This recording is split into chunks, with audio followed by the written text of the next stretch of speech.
Mama vrea ciocolată, dar blugii cer salată. Salvează acest tip. E pentru momentele când ești între poftă și oglindă. Schimbi cu toate sentimentul, plângi pe fugă, poftești la dulce și apoi te întrebi de ce nu mă simt bine în pielea mea? Dar nu este totul interzis.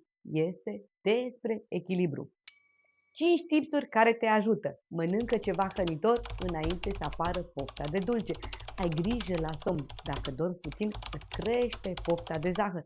Mișcă-te 15-20 de minute. Scade stresul și pofta dispare.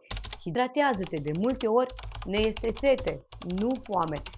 Găsește o variantă sănătoasă, nu dulce. Nu e nevoie să te pedepsești. Scrie echilibru în comentarii dacă vrei tipsuri zilnice pentru un stil de viață în care ai și blugi și pătrățele de ciocolată. Share și follow și oferă-ți libertatea de a mânca conștient, nu compulsiv.